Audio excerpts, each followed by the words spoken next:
BRS అధినేత మాజీ CM KCR పై 48 గంటల పాటు లోక్సభ ఎన్నికల ప్రచారాన్ని నిషేధించింది కేంద్ర ఎన్నికల సంఘం. ఈ నెల 1వ తేదీన రాత్రి 8 గంటల నుంచి 3వ తేదీ రాత్రి 8 గంటల వరకు ఈ నిషేధం అమలులో ఉంటుంది.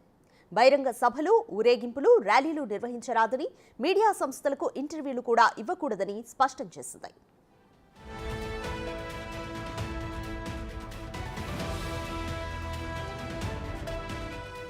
ఏప్రిల్ 5న సిరిసిల్లలో కార్యక్రమంలో పాల్గొన్న కేసీఆర్ కాంగ్రెస్ పార్టీతో పాటు పార్టీ నేతలను ఉద్దేశించి అభ్యంతరకర వ్యాఖ్యలు చేశారని కాంగ్రెస్ నేత నిరంజన్ రెడ్డి ఈసీకి ఫిర్యాదు చేశారు.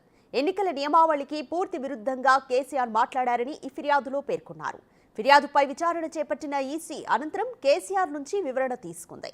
తెలంగాణ మాండలికాన్ని స్థానిక అధికారులు పూర్తి స్థాయిలో అర్థం చేసుకోలేకపోయారని కేసీఆర్ పేర్కొన్నారు. కానీ కేసీఆర్ వివరణతో ఈసీ సంతృప్తి చెందలేదు.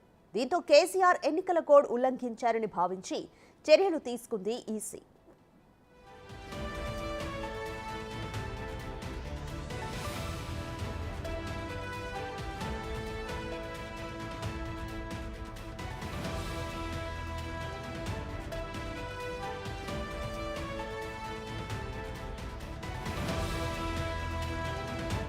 బస్సు యాత్రలో భాగంగా మానుకోటలో ఉన్న కేసీఆర్ కు ఈసీ ఆదేశాలు అందించింది. దీంతో మహబూబాబాద్ రోడ్ షోలో రాత్రి 7:45 ప్రసంగాన్ని ముగించిన కేసీఆర్ ఈసీ ఆదేశాల మేరకు 2 రోజుల పాటు ప్రచారాన్ని నిలిపివేస్తున్నట్లుగా ప్రకటించారు. అక్కడి నుంచి ఎర్రవల్లిలోని తన ఫామ్ హౌస్ కు వెళ్లిపోయారు. ఈసీ విధించిన గడువు ముగిశాక కేసీఆర్ తిరిగి లోక్సభ ఎన్నికల ప్రచారంలో పాల్గొంటారని బీఆర్ఎస్ వర్గాలు తెలిపాయి. కేసీఆర్ బస్సు యాత్ర రీస్కెడ్యూల్ పై ఈ రోజు స్పష్టత రానుంది.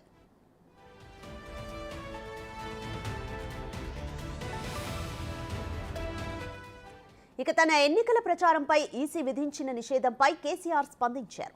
రేవంత్ రెడ్డి నీ పేగులు మెడలేసుకుంటా గుడ్లు పీకుతా అని తనపై వ్యాఖ్యలు చేస్తే ఈసీ రేవంత్ పై నిషేధం విధించలేదని, తనపై మాత్రం నిషేధం విధించిందని ఈసీ నిర్ణయాన్ని తప్పుపట్టారు కేసీఆర్.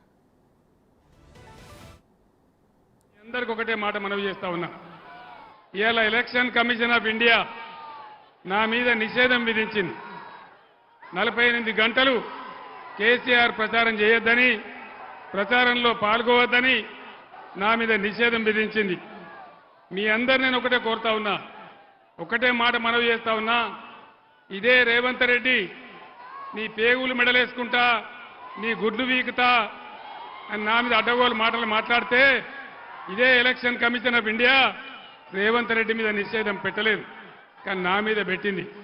నేను ఒక్కటే మాట చెప్తా ఉన్నా, లక్షలాదిగా ఉన్నటువంటి టీఆర్ఎస్ కార్యకర్తలు వారందరికీ కూడా నేను పిలిపిస్తా ఉన్నా, 48 గంటలు నా ప్రచారాన్ని నిషేధిస్తే మా అన్నదమ్ములు, మా టీఆర్ఎస్ బిడ్డలందరూ కూడా దాదాపు 96 గంటలు అవిశ్రాంతంగా పనిచేస్తారని మనవి చేస్తా ఉన్నా. నేను మీ అందరికి ఒకటే కేసీఆర్ ప్రచారంపై ఈసీ చర్యలను బీఆర్ఎస్ వర్కింగ్ ప్రెసిడెంట్ కేటీఆర్ తప్పుపట్టారు. ఎక్స్ వేదికగా తన స్పందనను పోస్ట్ చేశారు. ఇదెక్కడి అరాచకం, తెలంగాణ గొంతుక కేసీఆర్ పైనే నిషేధమా అంటూ ప్రశ్నించారు. ప్రధాని మోదీ విద్వేష వ్యాఖ్యలు ఎన్నికల కమిషన్ కు వినిపించలేదా? వేలాది మంది పౌరులు ఆయనకు వ్యతిరేకంగా ఫిర్యాదులు చేస్తున్నా ఎలాంటి చర్యలు లేవని ఆందోళన వ్యక్తం చేశారు. రేవంత్ బూతులు ఎన్నికల కమిషన్ కు ప్రవచనాల్లా వినిపించాయా? అసభ్య పదజాలం వాడుతున్న తెలంగాణ సీఎంపై ఎలాంటి చర్యలు ఉండవా అని ప్రశ్నించారు. కేసీఆర్ పోరుబాటుతో బీజేపీ, కాంగ్రెస్ ఎందుకు వణికిపోతున్నాయని ఎదురుదాడికి దిగారు. మీ అహంకారానికి, వ్యవస్థల దుర్వినియోగానికి తెలంగాణ ప్రజలు దీటైన సమాధానమిస్తారని కేటీఆర్ పేర్కొన్నారు.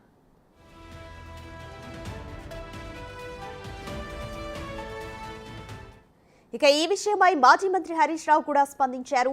కాంగ్రెస్, బీజేపీల మీద కేసీఆర్ గట్టిగా కొట్లాడుతున్నారని 2 రోజులు ప్రచారం ఆపారని ఆరోపించారు.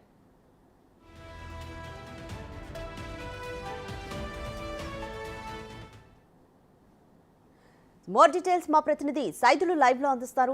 సైదులు 2 రోజుల పాటు కూడా కేసీఆర్ ప్రచారాన్ని ఆపివేయాలంటూ ఈసీ అయితే నిషేధించింది. దీనిపైన పలు హరీష్ రావు కానీ తర్వాత కేటీఆర్ కానీ స్పందిస్తున్నారు. కంప్లీట్ డీటెయిల్స్ ఏంటి?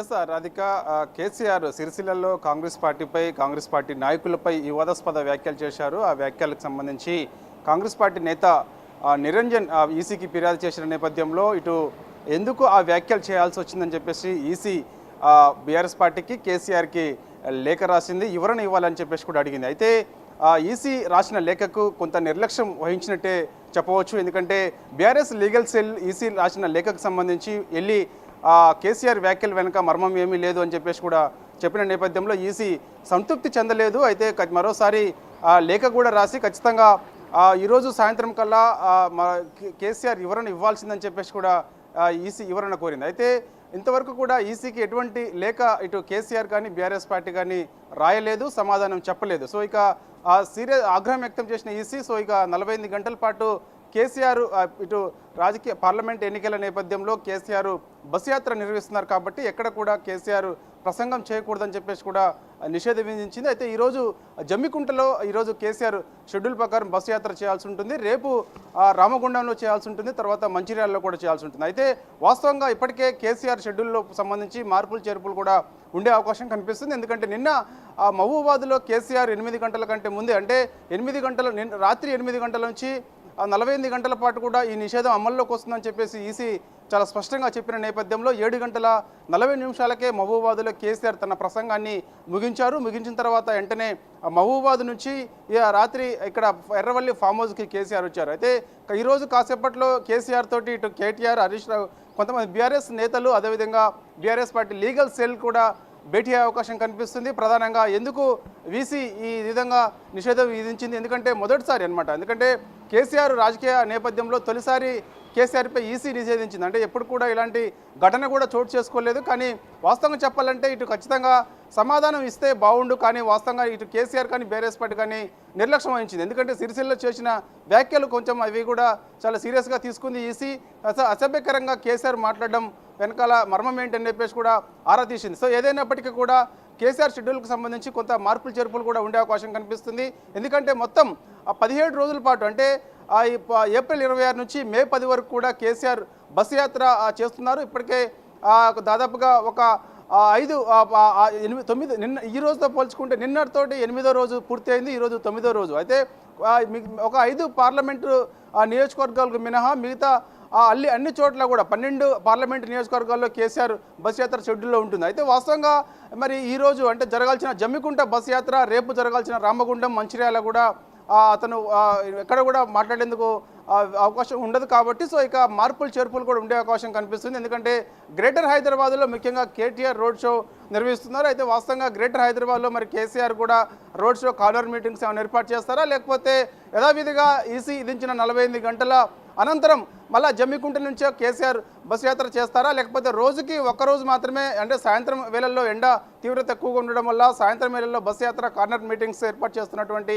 కేసీఆర్ మరి షెడ్యూల్లో మార్పులు చేర్పులు చేసుకొని రోజుకి 2-3 నియోజకవర్గాలు ప్లాన్ చేస్తారు. ఎందుకంటే గడువు కూడా చాలా తక్కువగా ఉన్నది కాబట్టి సో ఈ రోజుతో పోల్చుకుంటే మరో 9 రోజులు మాత్రమే మనకి ప్రచార కార్యక్రమం చేసుకునే వెసులుబాటు ఉన్నది కాబట్టి సో ఇక కేసీఆర్ మార్పులు చేర్పు అంటే బస్ యాత్రకు సంబంధించి మార్పులు చేర్పులు కూడా ఉండే అవకాశం కనిపిస్తుంది. ఏదైనప్పటికీ కూడా ఈరోజు రాత్రే కేసీఆర్ ఎర్రవల్లి ఫామ్ హౌస్కి వచ్చారు కాబట్టి కేసీఆర్ తోటి మరి కాసేపట్లో ఇటు కేటీఆర్, హరీష్ రావు, అదేవిధంగా బీఆర్ఎస్ పార్టీ లీగల్ టీం అయితే భేటీ అవుతుంది. ఎందుకంటే అది ఇతర పార్టీ నాయకులు కూడా పెద్ద ఎత్తున ఇలాంటి వ్యాఖ్యలు చేస్తున్నారు, కానీ వారిపై కూడా ఎటువంటి చర్యలు తీసుకోవట్లేదు. కావాలనే మాపై కక్షపూరితంగా ఇట్లా ఈసీ వ్యవహరిస్తుంది అంటున్నారు. ఎందుకంటే ఇక్కడ ఉన్నటువంటి కాంగ్రెస్, కేంద్రంలో ఉన్నటువంటి బీజేపీ ఇద్దరు కూడా కుమ్మక్కై మాపై కక్షపూరితంగా వ్యవహరిస్తుందని చెప్పేసి కూడా రాత్రి కేటీఆర్ ట్విట్టర్లో కూడా పోస్ట్ చేయడం జరిగింది. సో ఈ విధంగా హరీష్ రావు కూడా దాన్ని ఖండించారు. సో ఏదైనప్పటికీ కూడా ఈసీ మాత్రం తొలిసారి ఇటు బీఆర్ఎస్పై, కేసీఆర్పై 48 గంటల పాటు ఎక్కడ కూడా ప్రచారం చేయకూడదని చెప్పేసి కూడా నిషేధం విధించింది. రాధిక. Thank you Saidulu.